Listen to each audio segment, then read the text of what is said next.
أشهد أن محمد رسول الله.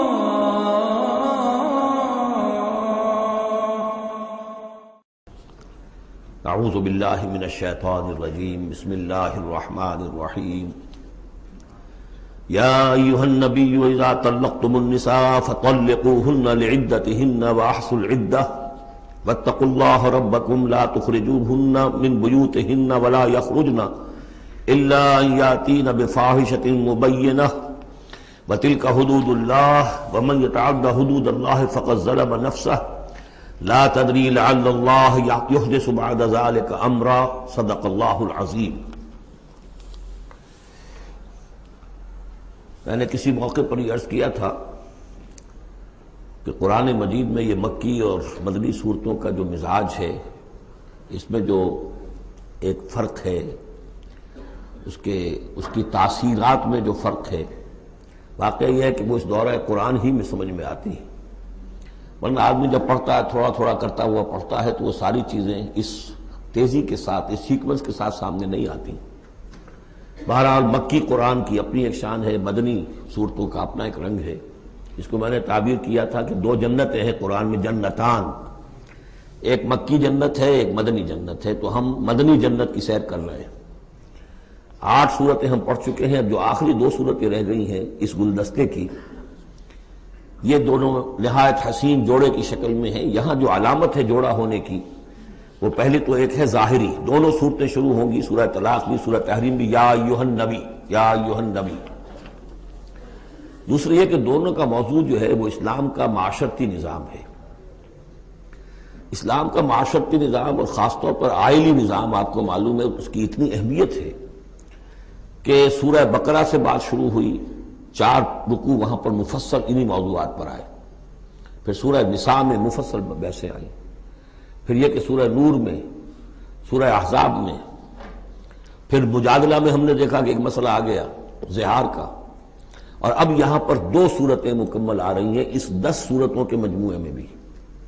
تو اس سے اندازہ ہونا چاہیے کہ اس آئلی قوانین کا اور معاشرتی جو ویلیوز ہیں اسلام کی، ان کی کتنی اہمیت ہے اللہ تعالیٰ کے نزدیک. ان میں جو 2 جوڑے کے جو یہ 2 فرد ہیں، تو گھریلو زندگی میں 2 امکانی صورتیں پیدا ہوتی ہیں. ایک تو معتدل تو یہ ہے کہ جو اللہ کے حقوق ہیں ان کو فائق رکھا جائے. اس کے نیچے جو اللہ نے حق شوہر پر بیوی کا رکھا ہے وہ بیوی ادا کرے، جو بیوی پر شوہر کا حق ہے، جو فرض ہے وہ شوہر جو ادا کرے. تو یہ فرائض اور حقوق کا ایک توازن ہے جو اللہ تعالیٰ نے قائم کیا ہے.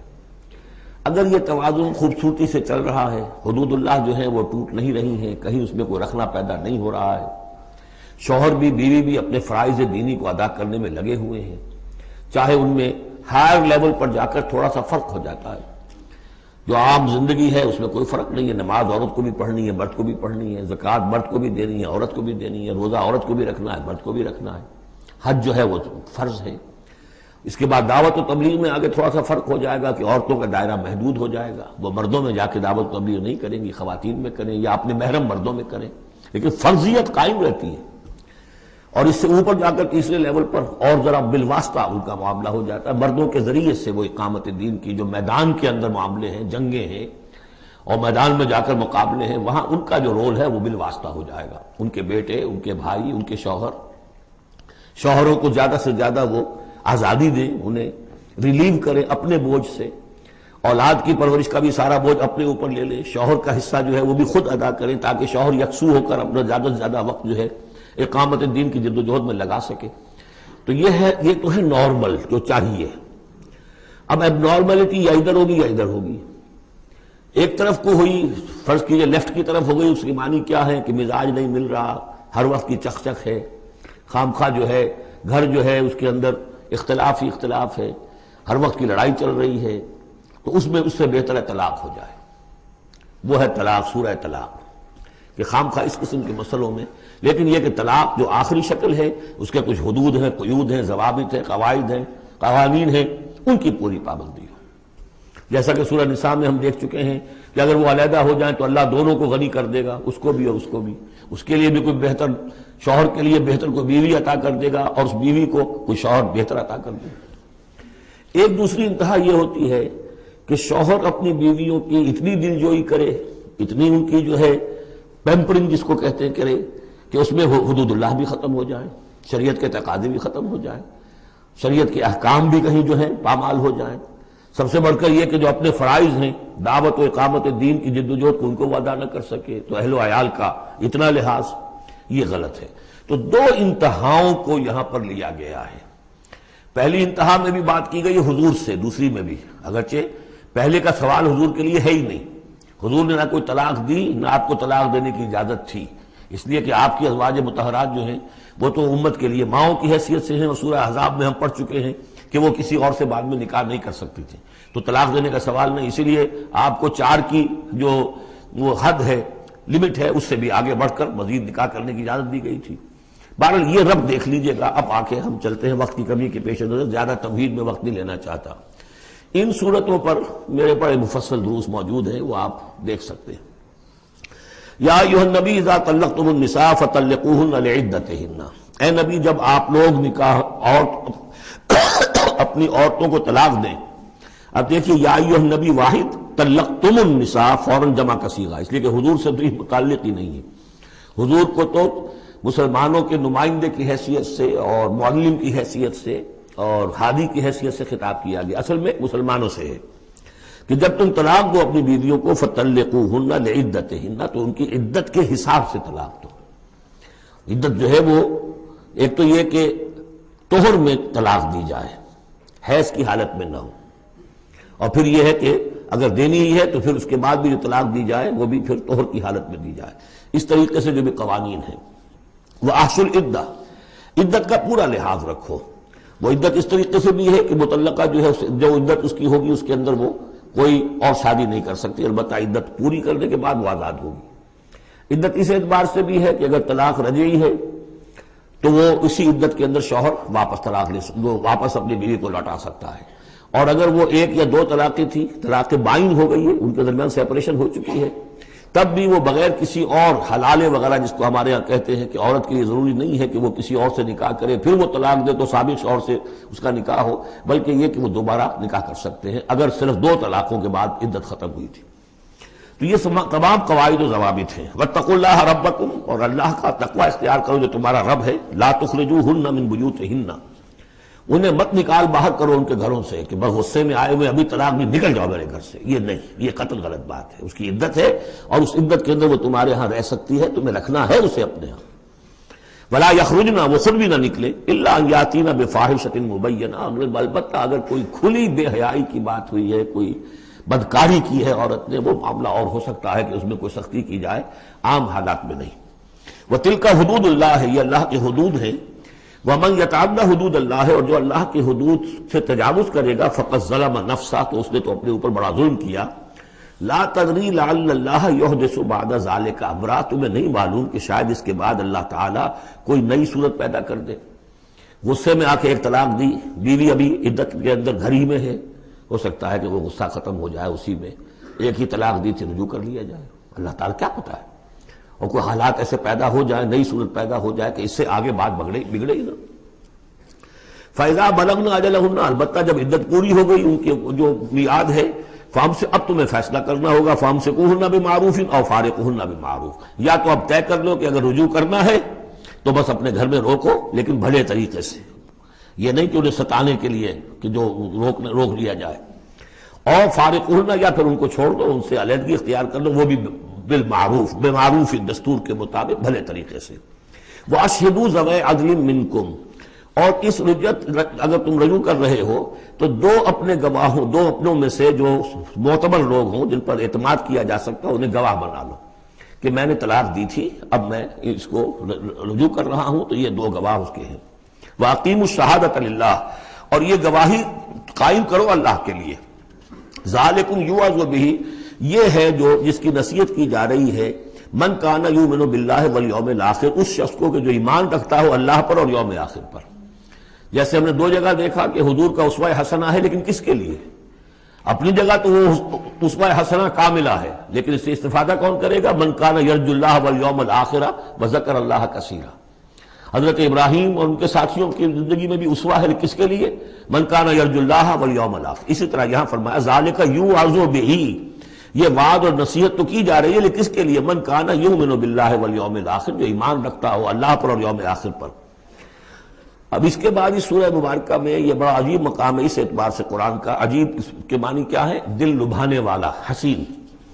یہاں اللہ کے تقوی کا جو مقام اور مرتبہ واضح کیا جا رہا ہے اللہ کی نگاہ میں، اگر واقعتاً حقیقی تقوی ہے، صحیح تقوی ہے، قلب کا تقوی ہے، جیسے کہ حضور فرماتے تھے اپنے دست مبارک سے 3 مرتبہ آپ نے اشارہ کیا اپنے سیرہ مبارک کی طرف، التقوی ہا ہونا، التقوی ہا ہونا، التقوی ہا، تقوی یہاں ہوتا ہے۔ دل میں تقوی ہے تو تقوی ہے، باقی لباس اور وضاقت یہ ساری متقیوں کسی بنا لی اور اندر کا معاملہ نہیں ہے تو یہ بہروپ ہے، یہ تقوی نہیں ہے۔ لیکن حقیقی تقوی ہو تو پھر اس کا کیا مقام ہے؟ اب دیکھیے پہلی بات آ رہی ہے، وَمَن يَتَّقِ اللَّهَ يَجْعَل لَّهُ مَخْرَجًا، جو شخص اللہ کا تقوی اختیار کرے گا اللہ اس کے لیے راستہ پیدا کر دے گا، جہاں بالکل نظر نہیں آئے گا کہ کوئی راستہ، اللہ راستہ پیدا کر دے گا۔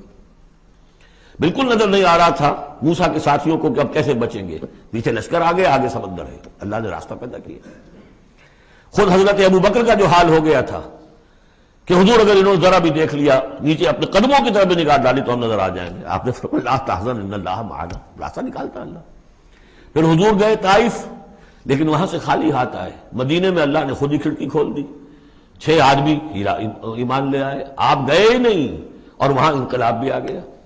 عظیم، اس اعتبار سے اللہ مخرج پیدا کرتا ہے، تم صحیح طریقے پر چلتے رہو، تقوی اختیار کرو، صحیح راستے پر جد و جہد کرو، یہ کام اللہ پر چھوڑو، کب اسے منظور ہے اس کا کامیاب ہونا؟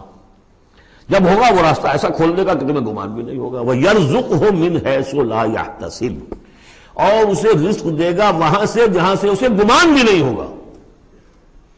اقامت دین کی جد و جہد ہو، غلبہ دین کی جد و جہد ہو، اپنے آپ کو ان صلاتی و نسکی و محیایا و مماتی اس کا فیصلہ کرنا ہو تو سب سے بڑی رکاوٹ آتی کھائیں گے کیا؟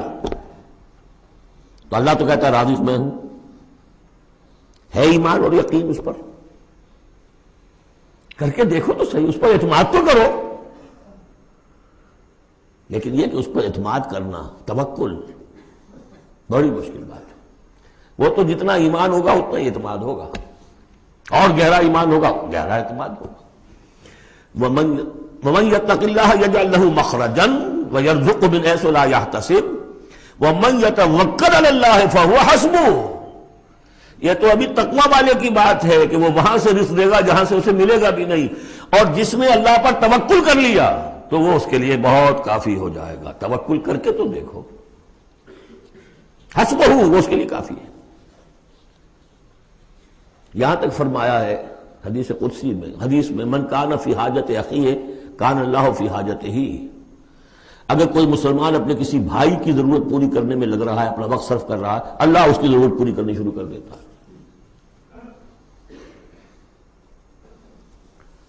فکر ماں در کار ماں آزار ماں، کار ساز ماں بے فکر کار ماں، یہ فارسی شاعری کے اندر یہ دینی حقائق ہیں۔ کار ساز ماں بے فکر کار ماں، میرا کارساز میرے کاموں کی فکر کر رہا ہے، میں نے اپنے آپ کو اس کے کام کے لیے لگا دیا۔ وہ دنیا میں بھی ذرا سا بھی کوئی شریف انسان ہوگا، آپ اس کے ہو جائیں وہ آپ کو چھوڑ دے گا پھر کہیں؟ شرافت ہو، مروت ہو اس میں، آپ اللہ کے بن کر تو دیکھیے، پھر وہ کارساز ہے۔ کارساز ماں بے فکر کار ماں، فکر ماں در کار ماں آزار ماں، جب میں اپنے معاملات کی فکر خود کرتا ہوں، کوئی نہ کوئی ٹھوکر کھاتا ہوں، کوئی نہ کوئی غلطی کرتا ہوں، آزار اپنے سر کے اوپر پیدا کر لیتا ہوں۔ اپنے آپ کو حوالے کرو، اس کا نام ہے تفویض الامر الی اللہ، افوض امری الی اللہ ان اللہ بصیر بالعباد۔ ان اللہ بالغ امرہ، اللہ تعالیٰ تو اپنا معاملہ تو پورا کر کے ہی رہتا ہے، وہ تو دین کو غالب کرنا ہے، کرنا ہی ہے، کون اس کے اندر نفع کما گیا کون محروم رہ گیا یہ ان کی قسمت ہے۔ ابو بکر اور عمر اور عثمان اور علی اور عبد الرحمن ابن عوف یہ اپنی بازی جیت گئے، ابو جہل ابو لہب محروم رہ گئے، یہ تو اب ان کا معاملہ ہے، اللہ تو اپنی بات پوری کرا دے گا۔ اور اس دنیا کے ختم ہونے سے پہلے پہلے پورے کل ارضی پر اللہ کا دین غالب ہوگا، یہ ہونا ہے۔ دیکھنا یہ ہے کہ تم اس بہتی گنگا میں کو ہاتھ دھونے کو تیار ہو یا نہیں، یا تم محرومین کی فہرست میں اپنے آپ کو لانا چاہتے ہو۔ بس اپنا تن من دھن لگا دو اس کے اندر، تمہاری ہڈیوں کا چورا ہو کر بھی اس نئی تعمیر کی بنیادوں میں اگر لگ جائے تو بہت بڑی کامیابی ہے۔ قد جعل اللہ لکل شیء قدرا، بہت عمدہ مقام ہے، اللہ نے ہر چیز کے لیے ایک اندازہ مقرر کیا ہوا ہے، کب اللہ کی مدد آئے گی یہ بھی اس نے طے کیا ہوتا ہے۔ You have to qualify, pre qualification conditions ہیں، تب مدد آئے گی، یوں نہیں آتی مدد۔ اپنا سب کچھ لگا دو پھر کہو کہ اللہ میری 15 برس کی کمائی کل میدان میں میں نے وجود ڈالی ہوئی ہے، 15 برس کی کمائی، دن کی اور رات کی کوششیں ہیں میری، صبح اور شام کی کوششیں ہیں میری، 15 برس وہ میدان میں نے لا کے ڈال دی ہے۔ تب پکارو اللہ کو۔ اپنا مال بچا کے رکھنا ہے، اپنی مستقبل کو بھی بچانا ہے، اپنی اولاد کو بھی بچانا ہے، اور اللہ کا دین غالب ہو جائے، کہیں نام لکھا کے کسی جماعت میں شامل ہو کر بڑا تیر مار دیا، گویا کہ اللہ تعالیٰ تو جانتا ہی نہیں کتنی کنٹریبیوشن ہے، کتنا اثار ہے، کتنی قربانی ہے، کتنا وقت ہے، کتنی محنت ہے، اللہ جانتا ہے۔ باقی اس نے ہر چیز کا ایک اندازہ مقرر کیا ہوا ہے۔ اب اس کے بعد پھر آ رہا ہے وہی طلاق کا معاملہ، واللائی یئسن من المحیض من نسائکم، اور تمہارے ہاں کی وہ خواتین کے جن کا حیض کا سلسلہ بند ہو چکا ہو، مایوس ہو چکی ہو حیض سے، ان ارتبتم فعدتہن ثلاثۃ اشہر، اگر اس میں کوئی شک بھی ہو تو پھر 3 مہینے عدت ہو جائیں گے۔ اب حیض تو آ نہیں رہا کہ 3 ہے طہر اور 3 حیض کا کوئی حساب کیا جائے۔ واللائی لم یحضن، اور وہ ابھی بچپن میں نکاح ہو گیا کیونکہ ہو جاتا تھا، اور ابھی بچی کو جو ہے وہ ابھی ایام شروع ہی نہیں ہوئے ہیں، تو اب ان کی عدت کیسے ہوگی اگر ان کو طلاق دے دی گئی؟ تو ان کے لیے بھی یہ کہ 3 مہینے۔ وَأُولَاتُ الْأَحْمَالِ أَجَلُهُنَّ أَن يَضَعْنَ حَمْلَهُنَّ، اور جو حاملہ ہو ان کی پھر عدت یہ ہے کہ وہ وضع حمل ہو جائے، بچے کی پیدائش ہو جائے، اس کے بعد وہ ان کی جو ہے عدت ختم ہوگی۔ یہ بھی ہو سکتا ہے کہ پورے 8 مہینے لگ جائیں، 9 مہینے لگ جائیں، 4 مہینے ہو، 6 ہو، واللہ اعلم۔ وَمَن يَتَّقِ اللَّهَ، پھر دیکھیے تقویٰ، وَمَن يَتَّقِ اللَّهَ يَجْعَل لَّهُ مِنْ أَمْرِهِ يُسْرًا، جو اللہ کا تقویٰ اختیار کرتا ہے اللہ اس کے کاموں میں آسانی پیدا کر دیتا ہے۔ فَسَنُيَسِّرُهُ لِلْيُسْرَىٰ، ذالک امر اللہ انزلہ الیکم، یہ اللہ کا حکم ہے جو اس نے نازل کر دیا ہے تمہاری طرف، اللہ یہ ذمہ داری لے رہا ہے اپنے اوپر۔ ومن یتق اللہ یکفر عنہ سیئاتہ، اور جو اللہ کا تقوی اختیار کرے گا اللہ تعالیٰ اس کی برائیوں کو، اب یہ آخرت کا معاملہ ہو رہا ہے، اس کی برائیوں کو، اس کے گناہوں کو اس کے نامہ اعمال سے دھو دے گا۔ ویعظم لہ اجرا، اور اس کے لیے بہت بڑا اجر اور ثواب ہے جو عطا کرے گا۔ اسکنوہن من حیث سکنتم من وجدکم، اب کسی عورت کو طلاق دی ہے، ایک طلاق دی ہے، عدت میں رکھنا ہے گھر میں، وہ پہلے آ چکا ہے، لیکن گھر میں ایسا نہ ہو کہ کہیں کسی ملازمہ کی کوٹڑی میں ڈال دو اس کو۔ اسکنوہن من حیث سکنتم، وہیں رکھو جہاں تم رہتے ہو، من وجدکم، جو بھی تمہاری جو مقدور ہے اس کے مطابق، اسی سٹیٹس کے ساتھ۔ ولا تضاروہن لتضیقوا علیہن، اور انہیں کوئی تکلیف نہ پہنچاؤ کہ ان پر تنگی کر دو کہ وہ خود ہی جلدی سے روانہ ہو جائیں، گھر چھوڑ کے نکلنے پہ مجبور ہو جائیں۔ وَإِن كُنَّ أُولَاتِ حَمْلٍ، اور اگر وہ حاملہ ہوں، فَأَنفِقُوا عَلَيْهِنَّ، تو اب ان کے اوپر خرچ کرو، ان کا دان نفقہ وہ تمہارے ذمے ہے۔ حَتَّى يَضَعْنَ حَمْلَهُنَّ، یہاں تک کہ پھر وہ واضح حمل سے فارغ ہو جائیں۔ فَإِنْ أَرْضَعْنَ لَكُمْ، پھر اگر وہ تمہارے لیے، تمہارے بچہ تو تمہارا ہے، اس کو اگر دودھ پلاتی ہیں، فَآتُوهُنَّ أُجُورَهُنَّ، تو انہیں ان کا اجر اور ان کا بدلہ عطا کرو۔ وَاعْتَمِرُوا بَيْنَكُمْ بِمَعْرُوفٍ، اور آپس میں مشورہ کر لیا کرو بڑے بھلے طریقے سے۔ اگر طلاق بھی ہو گئی کوئی بات نہیں، انسان تو ہے نا، انسانی سطح پر، اب شوہر بیوی نہیں رہے لیکن انسان تو ہے، انسانی سطح کے اوپر بات کر لی جائے۔ وَاعْتَمِرُوا بَيْنَكُمْ بِمَعْرُوفٍ وَإِن تَعَاثَرْتُمْ، اور اگر کہیں ایسی زدہ ہو جائے کہ بیوی کہ میں تو دودھ نہیں پلاتی یا کوئی اور مسئلہ ہو، فَسَتُرْضِعُ لَهُ أُخْرَىٰ، تو پھر کوئی اور عورت جو ہے اس کو دودھ پلائے۔ لِيُنْفِقْ ذُو سَعَةٍ مِّن سَعَتِهِ، اب اس تمام معاملے میں جو بھی شوہر ہے وہ خرچ کرے، جو وسعت والا ہے وہ اپنی وسعت کے مطابق خرچ کرے، جو اس کا بھی سطح اللہ نے اسے دی ہے اس کے مطابق۔ وَمَنْ قُدِرَ عَلَيْهِ، اور جس کے اوپر اللہ تعالیٰ نے رزق کی کوئی تنگی رکھی ہے، ناپ تول کر دے رہا ہے، کوئی فراوانی نہیں ہے، تو فَلْيُنْفِقْ مِمَّا آتَاهُ اللَّهُ، تو وہ خرچ کرے اس میں سے جو اللہ نے اس کو دیا ہے۔ لَا يُكَلِّفُ اللَّهُ نَفْسًا إِلَّا مَا آتَاهَا، اللہ تعالیٰ کسی جان کو ذمہ دار نہیں بنائے گا مگر اسی حد تک جو کچھ کہ اس نے اسے دے رکھا ہے۔ کشادگی دی ہے تو اپنی اس بیوی جو ہے مطلقہ اس کے اوپر تم رکھو، کشادگی رکھو، تنگی ہے تو ٹھیک ہے اس حساب سے دو، اللہ تو جانتا ہے۔ سَيَجْعَلُ اللَّهُ بَعْدَ عُسْرٍ يُسْرًا، یقیناً اللہ تعالیٰ جو ہے اس کے لیے سختی کے بعد آسانی بھی پیدا کر دے گا۔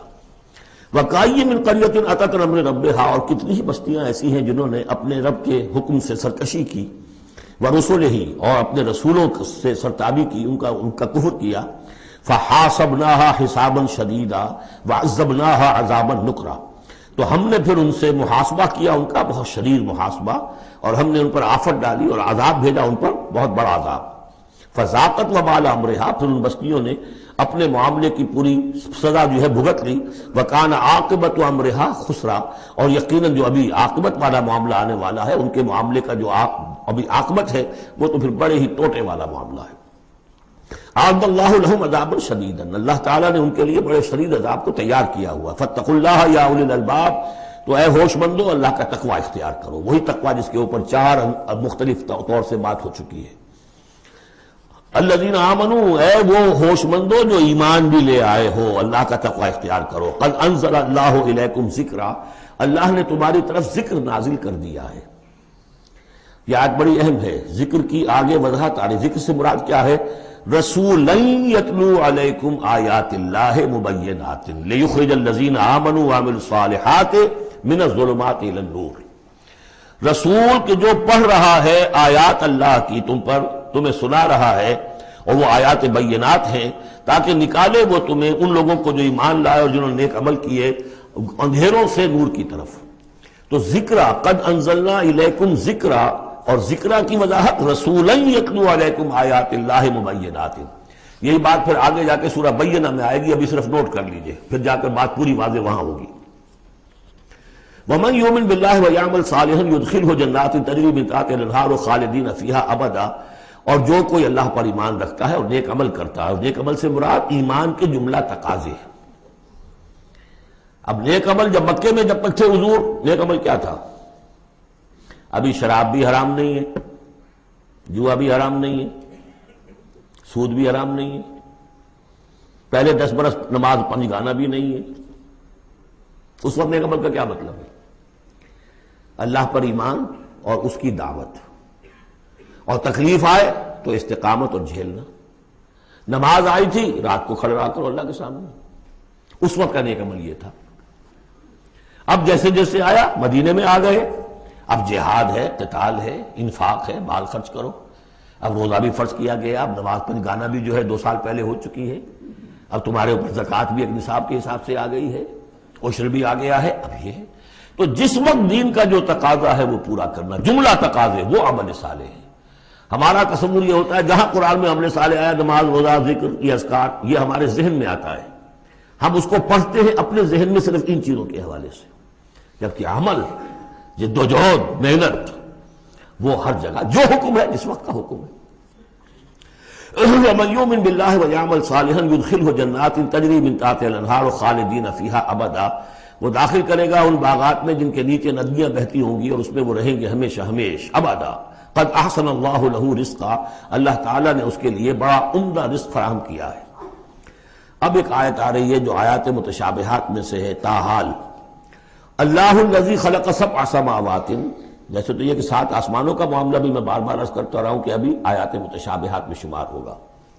وَمِنَ الْأَرْضِ مِثْلَهُنَّ، اللہ تعالیٰ نے 7 آسمان بنائے ہیں اور زمین میں سے بھی اتنی ہی، ویسی ہی، گویا کہ زمینیں بھی کوئی 7 زمینیں ہیں۔ اب اس پر یہ ہے کہ مختلف مفسرین نے اپنے اپنے اندازے، زمین کے 7 طبقات ہیں یا کچھ اور، لیکن بہرحال ابھی ہم نہیں سمجھ سکیں گے، کوئی 7 زمینیں بھی ہیں، کسی وقت آ کر یہ حقیقت منکشف ہو جائے گی۔ یتنزل الامر بینہن، اور یہ آسمان اور زمین کے درمیان اللہ کا امر نازل ہوتا ہے، جیسا کہ ہم پڑھا ہے سورہ سجدہ میں، یدبر الامر من السماء الى الارض ثم یعرج الیہ فی یوم کان مقدارہ 1000 سنۃ مما تعدون، یہ 1000 سال کی اللہ تعالیٰ کی ایک پلاننگ ہوتی ہے، آسمان سے زمین کی طرف اس کا فیصلہ جو ہے وہ آتا ہے، فرشتے لے کر آتے ہیں، تنفیذ ہوتی ہے، اور پھر یہ کہ وہ امر جو ہے اٹھا لیا جاتا ہے۔ اب اگلے 1000 سال کا دوسرا امر ہے جو اللہ کی طرف سے اگلے دن کا لیے طے ہو چکا ہے۔ لِتَعْلَمُوا أَنَّ اللَّهَ عَلَىٰ كُلِّ شَيْءٍ قَدِيرٌ، تمہیں اس کا یقین رہنا چاہیے کہ اللہ تعالیٰ ہر چیز پر قادر ہے۔ میں نے یہ بات عرض کی ہے کہ دو صفات اللہ کی ہیں جس میں یہ انتہائی اہمیت کے ساتھ عَلَىٰ كُلِّ شَيْءٍ قَدِيرٌ بِكُلِّ شَيْءٍ عَلِيمٌ، ان دو صفات کا تو مراقبہ اتنا گہرا ہونا چاہیے کہ کبھی شک نہ آنے پائے کسی چیز کے بارے میں۔ وَأَنَّ اللَّهَ قَدْ أَحَاطَ بِكُلِّ شَيْءٍ عِلْمًا، دیکھیے دوسری بھی آ گئی علم، اور یہ کہ اس نے ہر شے کا اس کے علم کا احاطہ کیا ہوا ہے، نہ اس کی قدرت سے باہر کچھ ہے نہ اس کے علم سے باہر کچھ ہے۔